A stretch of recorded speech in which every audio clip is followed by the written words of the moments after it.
Winston Leonard Spencer Churchill was born in a small ground-floor room, the nearest bedroom to the main entrance of Blenheim Palace in Oxfordshire, at 1:30 a.m. on Monday the 30th of November 1874. It was a worrying birth, as the baby was at least 6 weeks premature, and his mother, the beautiful American socialite Jenny Jerome, had suffered a fall a few days earlier. She had also been shaken by a pony cart the day before the birth, following which her labour pains started. In the event, there were no abnormalities, and the baby's father, Lord Randolph Churchill, the younger son of the 7th Duke of Marlborough, was soon describing him as wonderfully pretty, with dark eyes and hair, and very healthy. The hair soon went strawberry blonde, and great tresses of it from when he was 5 can be seen in the birth-room at the palace today. Thereafter Churchill was red-headed. The name Winston recalled both Sir Winston Churchill, the child's ancestor who had fought for King Charles I in the English Civil War, and Lord Randolph's elder brother, who had died aged 4. Leonard honoured the baby's maternal grandfather, a risk-taking American financier and railway owner who had already made and lost 2 great fortunes on Wall Street. Spencer had been hyphenated with Churchill since 1817, the result of a marital alliance with the rich Spencer family of Althorpe, Northamptonshire, who at that time held the earldom of Sunderland and were later to become the Earls Spencer. Proud of his Spencer forebears, he signed himself Winston S. Churchill, and in 1942 told an American trade unionist that of course his real name was Spencer-Churchill, and it is in this way that he is described, for example, in court circulars when he goes to see the king. The child's paternal grandfather was John Winston Spencer Churchill, owner of Blenheim Palace, which has been described both as the English Versailles and as the greatest war memorial ever built. Named after the most glorious of the battles won by John Churchill, 1st Duke of Marlborough, in the War of the Spanish Succession in 1704, its magnificent structure, tapestries, busts, paintings, and furnishings commemorated a victory in a conflict that had saved Britain from domination by a European superpower, in this case the France of Louis XIV, a message that the young Winston did not fail to imbibe.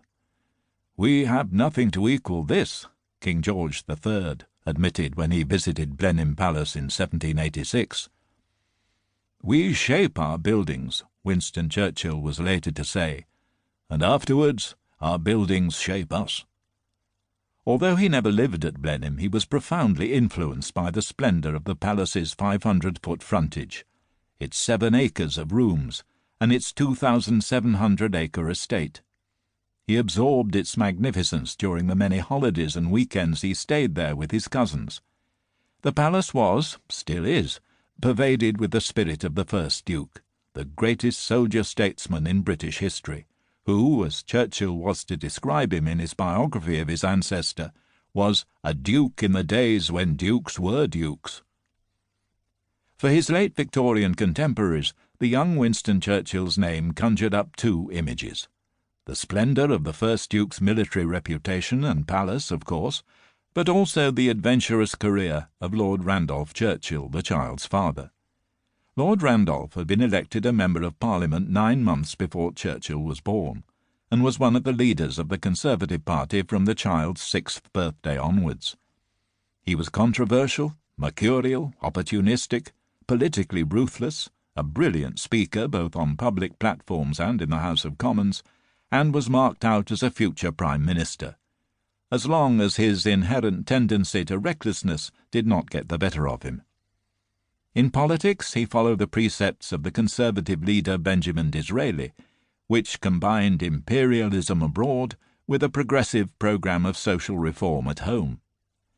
Lord Randolph was to call his version Tory democracy, and it was to be imbibed in full by Winston.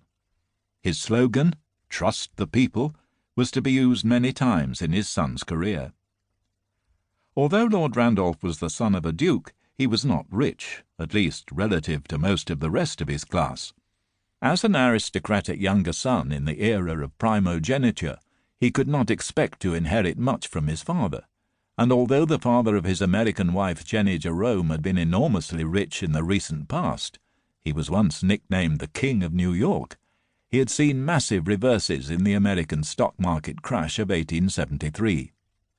Nevertheless, Leonard Jerome still lived in a house that covered an entire block on Madison Avenue and 26th Street, and which boasted extensive stabling and a full-size theatre. He had owned the land where the Jerome Park Reservoir is today, founded the American Jockey Club, and co-owned the New York Times. By the time of Jenny's wedding the year after the crash, however, Jerome could settle only £2,000 per annum on his beautiful daughter, the Duke of Marlborough contributing £1,200 per annum for his son. Along with the leasehold on a house at 48 Charles Street in Mayfair, courtesy of Jerome, that ought to have been enough for the couple to live upon comfortably, had they not both been notorious spendthrifts.